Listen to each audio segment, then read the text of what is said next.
Namaste, everybody. My name is Dr. Sandeep Shah. I am Associate Professor in the Department of Anatomy, B.B. Kora Institute of Health Science, Naran. Today, we are going to discuss on the topic gametogenesis, evolution to implantation. So, this is for the undergraduate level in the medicine and the dentistry. So, before going to the proper topic, so we should know the definition of the embryology. So, embryology is the science branch of biology and medicine concerned with the study of embryo and their development. And regarding to the proper topic today, the gametogenesis, which is one of the main objective for today's session, the process by which the gametes are produced in the gonads are known as the gametogenesis. So, in the male gamete, known as the spermatogenesis. In case of the female, the production of the female gamete is known as the oogenesis. The steps in the both male and the female for the genesis of the gametes, they are same, but there are certain differences you can see in the figure. Okay, in the male, in the spermatogenesis, there are production of the 4 spermatozoa. Okay, whereas in the female, there is a production of the 1 ovum and 3 polar body. So this is basic differences between the oogenesis and the spermatogenesis. Before going to the steps of the gamete production, we have to know the male reproductive tract. So in the testis, you can see there is a productions of the spermatozoa, there is a seminiferous tubules, and the cycle for one spermatogenesis is 64 days cycle. And the final step of maturation is known as capacitation, which occurs in the female genital tract after ejaculation of the spermatozoa. So this figure is showing the seminiferous tubule. So numerous seminiferous tubule is present in the testis in the coil form, and at the wall of the seminiferous tubules you can see the spermatid, the round spermatid, and the mature spermatozoa is in the center. So the maturation of the spermatozoa at the seminiferous tubule is from peripheral to the center, and from there it is going to the epididymis and where it is stored in the epididymis. In the female reproductive tract, the main organ for the production of the female gametes is the ovary, which contains of the cortex and the medulla. So in the cortical part, you can see the numerous follicles they are formed. Okay, and these oocytes are also formed before the birth, okay, in the embryonic period of the female fetus. In the testis, the spermatogonia differentiate into the spermatocyte, and from each spermatogonia you can see there is a formation of the 4 spermatozoa, and again you can see the cell division, the mitosis and the meiosis. And similar way in the ovary, the oogonium, which is present in the embryonic time, then it differentiated into the primary and secondary oocyte, and lastly it will lead to formation of the ovum and the polar body, which will degenerate later in the step. So this is the important flow chart for this session. Okay. Spermatogenesis, there is a diploid cell known as the spermatogonia. It will again differentiate into the spermatogonia type B, and again it is enlarged to form the primary spermatocyte, which has the diploid chromatid, and it has the 46 chromosome. Again there is initiation of meiosis 1, and again this second spermatocytes having the appropriate number of chromosomes. You can see it divided into the spermatid, the rounded spermatid, and this rounded spermatid transformed into the spermatozoa. Again it is the haploid number of chromosomes. So the process of changing of the spermatid to the elongated spermatozoa is known as the spermiogenesis, which is the sub part of the spermatogenesis. In the oogenesis, the oogonia, which is present in the embryonic period of a female, you can see there are the numerous oogonia. At 20th week of intrauterine life, there is a 7 million oogonia present at that time. The maximum number is present at the 28th week of intrauterine life. During the birth time, the number is reduced to 1 to 2 million oogonia, And this oogonia again divided or differentiated into the primary oocyte, which is 46 chromosome again, and the first meiosis is completed only during the ovulation. Means there is a formation of the first polar body and the secondary oocyte, and this secondary oocyte is released only from the ovary during the ovulation. And this first polar body consists of the same number of the chromosome. It will degenerate or it may divide into the two polar body. They are known as the second polar body, and they may degenerate in the future. The secondary oocyte changes into the ovum and the second polar body, and this polar body formation is for the having the to divide the extra chromosomal number. So to maintain the haploid number of chromosome, so there is a production of the second polar body. Again, there is a various controversy regarding the function of the polar body. Some function is some author they are correlate the polar body with the prenatal diagnosis also. So they may have the important function in the later period of the gestation. So spermiogenesis is the sub part of the spermatogenesis, where you can see the rounded spermatid, it changes its form and it became the elongated spermatozoa, which having the head, neck and the tail. So from the first week the spermatid, it changes to the 5th week to the spermatozoa. So out of 64 days you can see 35 days is taken by the spermiogenesis, from rounded to the elongated. So you can see how the transformation is occurring. You can see the nucleus, it changes into the head, and the acrosomal cap is formed by the Golgi apparatus. The mitochondria will form the mitochondrial spiral sheath around the neck. So this is the changing pattern in the spermiogenesis. In the oogenesis, again we can revise the oogonia. They are present before the birth. There are many oogonia. I have already mentioned about the 7 million oogonium at the 22 week of intrauterine life. And after the birth, the primary oocyte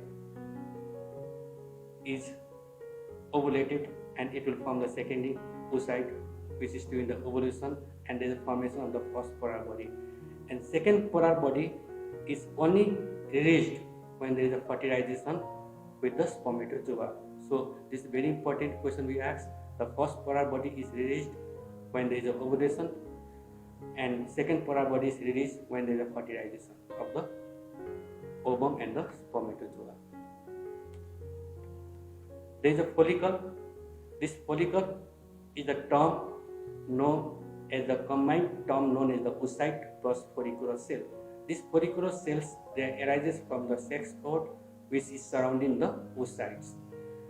Primordial follicle are the follicle or the having the oocytes which is surrounded by partially by the follicular cell. Then these follicular cells, they differentiated and they surround all the surrounding of the oocyte, and they will grow and form the granulosa cell. The secondary follicle is the follicle where you can see there is a formation of the cavity. You can see there is a formation of the cavity inside the between the granulosa cell, and this cavity will fill to form the one cavity known as the antrum, and this is known as the secondary follicle. And the more important is the tertiary or the Graafian follicle, which is the more mature follicle. It is formed around 24 hours prior to ovulation, and it is having the size of 15 millimeter when you can see through the ultrasonography. And you can see the secondary oocyte is surrounded by these cells, group of cells, and it forms the cumulus cells, and the disc you can see this is known as the cumulus oophorecus, which is found in the secondary oocyte in the Graafian follicle.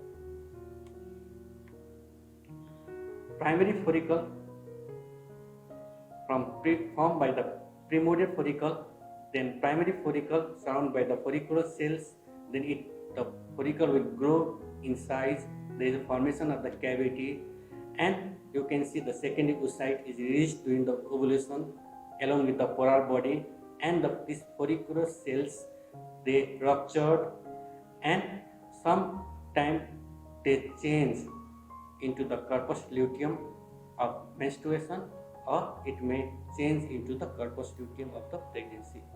If there is a fertilization, this corpus luteum or the ruptured follicle will transform into the corpus luteum of the pregnancy, which will release the hormone progesterone, which helps in the maintenance of the pregnancy.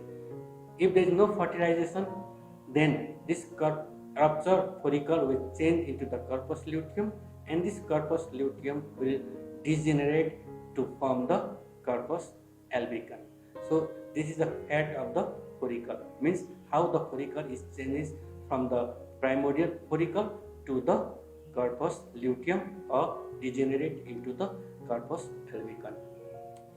So again, the important question we ask is the fate of ovarian follicle. So you can see the many ovarium is formed, then you can see the primary oocyte, there is a cavity formation, so this is secondary, you can see the oocyte, and then there is a Graafian follicle, which is the largest follicle, just 12 hours before the ovulation, and there is a release of the secondary oocyte, and you can see the rupture follicle, and it will change into corpus luteum, which is yellow in color due to presence of the yellow pigment known as the lutein. If there is a fertilization, it will change into corpus luteum of the pregnancy. If there is no fertilization, it changes into the corpus albicans and it degenerates and it comes out during the menstruation. So there are two correlated terms, that is the ovarian cycle and the uterine cycle.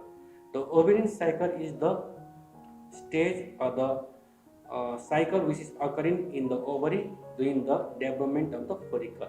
So from the primary to the secondary, after the follicle release, you can see the secondary oocyte is releasing to the ovulation and the changes of corpus luteum to the degeneration. So this all is known as the ovarian cycle which is occurring in the ovary. But same the hormones, the LH and the FSH, the gonadotropin hormones, you can see have the similar effect in the lining of the uterus. So you can see the thickening and the thinning of the uterus is also there, and these changes in the uterus is known as the uterine cycle and the menstruation. You can see there is a menstruation phase, proliferative phase, and the secretory phase in the lining of the uterus. So ovarian cycle is related to the ovary, mainly the development or the growth of the follicle. Uterine cycle is related to the menstruation. And these both they are regulated by the hormones, mainly the FSH and the LH, estrogen and the progesterone. So in the applied aspect, so sometime in the Bible we can ask the metastasmus and the ovulation. So this metastasmus is the German term, so which means the pain in the middle abdomen. So you can see sometimes there is a during the ovulation, in the release of the secondary oocyte, there may be the pain in the abdomen, and this is termed as the metastasmus. Some applied aspect is the polycystic ovary. So there is a decrease in the gonadotropin releasing hormone, which lead to the anovulation, means there is no ovulation during the menstrual cycle, during the fertility phase, and you can see there is an anovulation, and then the follicle will enlarge to form the cyst, and numerous cyst is formed at the surface of the ovary, and it enlarges, but there is no rupture of this cyst, and this is lead to the polycystic ovary, which is one of the important cause of the infertility in the female. So after fertilization, we got after the gametogenesis, we got the spermatozoa and the ovary for the fertilization. So spermatozoa mainly consists of the head, neck, body and the tail. So you can see The TET is mainly formed by the mitochondria and the microtubule system. Oocyte is the result of the oogenesis.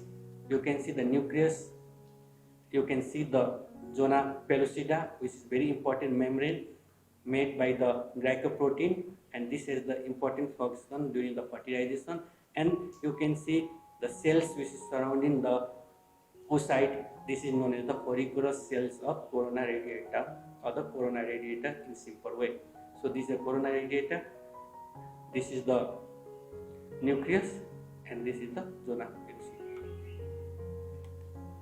So in the fertilization, after formation of the gametes, oocyte and spermatozoa, you can see there after the sexual intercourse, there is insemination of the spermatozoa in the vagina, and you can see the sperm will swim around the egg, and from there the head of the sperm enter into the oocyte, and there is a change in the zona pellucida, and it prevents the porispermy, and lastly there is a fertilization of pronuclei. So the zygote is known as the fertilized egg. There is a term known as the acrosomal reaction. So the acrosomal reaction is very important step in the fertilization. So when the sperm, the acrosomal membrane is in contact with the oocyte, there is a change in the acrosomal membrane due to release of the lysosomal enzyme, which helps in the penetration of the head of the spermatozoa. So this is known as the acrosomal reaction. So zona pellucida is the membrane which is present around the oocyte. It is made of the glycoprotein. It is thickened, and the thickest zona pellucida is present in the Graafian follicle. And you can see the zona pellucida is important because it prevents the porispermy. When one sperm is entered for the fertilization, it prevents the second sperm to enter, and also it prevents the attachment of the fertilized egg for the implantation to the abnormal site. So it helps for the implantation also, and it prevents the ectopic pregnancy. So this is the zona pellucida, which is very important glycoprotein membrane surrounding the oocyte. Just like the acrosomal reaction, the term known as the zona reaction is there, and this zona reaction is the change in the property of the membrane. So there is change in the permeability of the zona membrane or the zona pellucida. You can see one sperm is entering, and it becomes hard, and it prevents the second sperm to enter in the oocyte for the fertilization. So it prevents the porispermy, and this term is known as the zona reaction. So again, to summarize the step of the spermatozoa, you can see the sperm binds into the zona pellucida. Then there is a release of the acrosomal lysosomal enzymes. These hydrolytic enzymes helps the sperm to borrow the zona pellucida, and there is a hardening of the zona pellucida to prevent the porispermy. The result of the fertilization. So in the gamete, there is only the haploid number of chromosome. So the diploid number of chromosome is restored after the fertilization. Again, there is a sex determination can be possible in just immediate after the fertilization, because you can see the X carrying spermatozoa is fertilized with the X chromosome of the female. You can see the result is the female fetus. And after fertilization of the zygote, you can see there is a cleavage of the zygote into 2-cell stage, 3-cell stage, 4-cell stage, up to the 60-cell stage, and it will form the blastocyst. The fertilization is occurring in the ampulla of the fallopian tube. You can see in the ampulla of the fallopian tube. Then you can see the two pronuclei you can approaching each other. There is a fertilization, and in the first day after the fertilization, the cleavage will start. Then at around the third day after fertilization, the 16th cell stage is known as the morula. And again you can see there is a formation of cyst in the fertilized zygote, and this structure now is known as the blastocyst. At around the 4th day, there is a formation of the blastocyst and there is a loss of the zona pellucida. And after the 6th day after the fertilization, the implantation is start and it is adherent to the upper fundic region of the uterus, mostly in the posterior fundic region of the uterus. So the implantation is occurring 6th day after the fertilization. So I have already mentioned the implantation is occurring about 6th day after the fertilization of the zygote. Then the unfertilized oocyte dies at around 12 to 24 hours after the ovulation. The spermatozoa dies in the uterus within the 24 to 48 hours after the ejaculation. So the fertility phase, the fertile phase during the ovulation is you can see about 3 to 4 days is just nearer to the ovulation. So this is the time where if there is a ejaculation of the sperm at that time, there may be chance of the fertilization. The cleavage is also one of the result of the fertilization, when you can see the cleavage of the zygote and there is a formation of the blastocyst. Then you can see the different cell stages. There is a blastocyst formation, and lastly after 6 days of fertilization, you can see there is a adherence in the endometrium for the implantation. And in case of the human, the pattern of the implantation is interstitial. The interstitial means the fertilized zygote is adherent to the endometrium. It invades the endometrium and also the connective tissue, and like the next, and it present in the interstitial part of the uterine endometrium. So the pattern of implantation is interstitial. So this is to show the morula. The 16th cell stage is just like the morula. The importance of zona pellucida is also to prevent the abnormal attachment of the zygote or the blastocyst. So what happened there? The blastocyst is mainly surrounded by the trophoblast. This trophoblast has the quality to adhere to the endometrium. So when there is a loss of zona pellucida prematurely, it may adhere to any part of the fallopian tube or in any abnormal part of the uterus. For example, in the interstitial, in between the ampulla and the uterus, or it may be in the cervix, or implantation may happen in the ovary itself, or it may happen in the fallopian tube. So this is known as the ectopic pregnancy. So most common ectopic pregnancy in the fallopian tube. So this is due to the premature loss of zona pellucida. So other side you can see in the figure is the cervix, in the abdominal, in the broad ligament, in the ovary. So you can write the other side also. The most common is the tubal pregnancy, there is a fallopian tube. So in the applied aspect of the fertilization, there is a term known as the IVF. So this is known as the in vitro fertilization. So this is one of the most common technique used nowadays for the infertility. So what the doctors they do here? So first the gynecologist they will stimulate the ovary, but the hormonal stimulation is done for the egg maturation. Then removal of the egg by the laparoscopy surgery. Then correction of the spermatozoa from the male partner.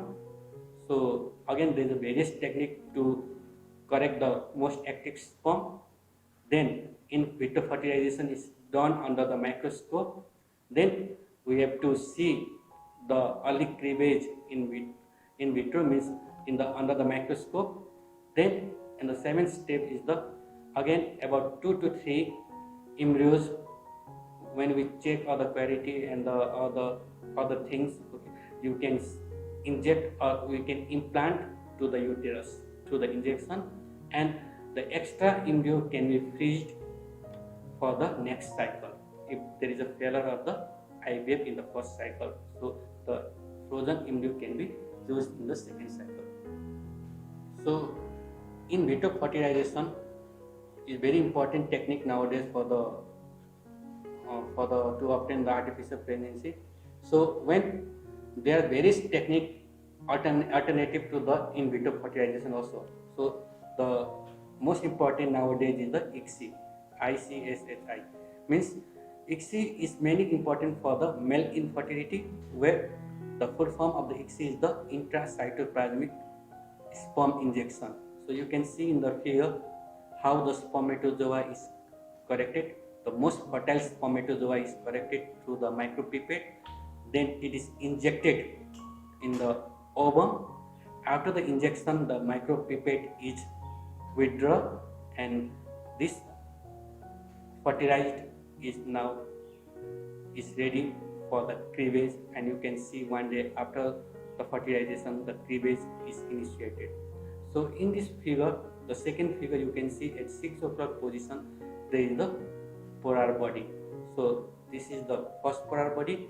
If there is a second polar body is released after fertilization, which is the showing the result for the success of the fertilization. So when we are seeing during the cleavage stage, if there is a two polar body at 6 o'clock position or any position in the perivitrine space, so this means there is a success in the fertilization. So ICSI means intracytoplasmic sperm injection. So I have the small video. So I have taken the video from Dr. Ahmed for the intracytoplasmic sperm injection.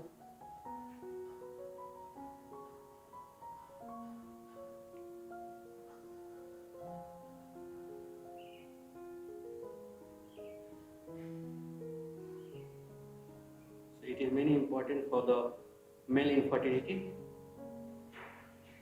Start from the semen processing. You can see the quality of post semen in the slide. So very less motility. After centrifugation, the concentration is increased.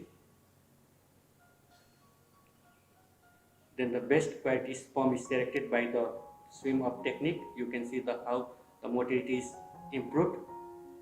Then we have to use the micropipette known as the insect. You can pick the one of the spermatozoa at the time, only one.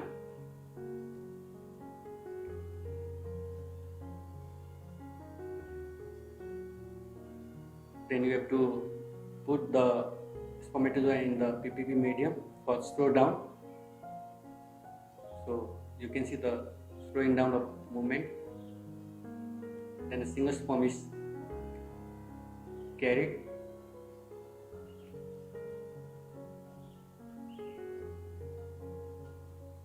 Now it is ready for the injection. With the help of the holding pipette, you should hold the oocyte. So you can see the oocyte is folded and the polar body is pressed at around 7 to 11 o'clock position.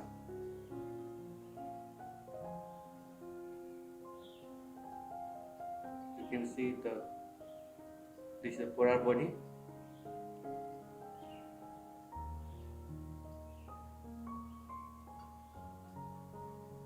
This is the polar body. You can see the spermatozoa is injected. You can see then it is withdrawn and it is released, and you have to see the cleavage there. So when there is a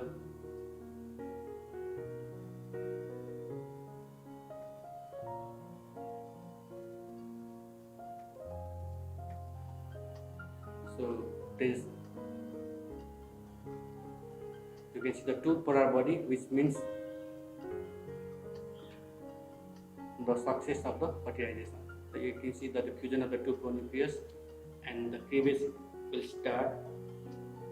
And this is the 2-cell stage. This is a 3-cell stage. Basically, the 16-cell stage is known as the morula.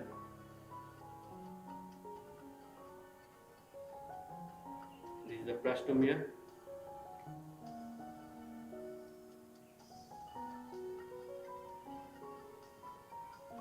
And there is a formation of cyst in the blastomere, and this is known as blastocyst. And this is where there is a starting of the implantation and the loss of zona pellucida. So I would like to conclude my topic by summarizing the discussion. So today we have seen how the ovulation is initiated and the release of the ovum, and the fertilization is mainly in the ampulla, and you can see the initiation of the cleavage, the 2-cell stage, 4-cell stage, 8, 16-cell stage is morula, and lastly it is adherent to the upper fundic region of the uterus, and there is an implantation, and this implantation will lead to the formation of the fetus. Thank you very much. If you have any question, you can ask through this email, so written in the screen. And I would like to thank Bharat for giving me this opportunity to interact with you. Thank you very much.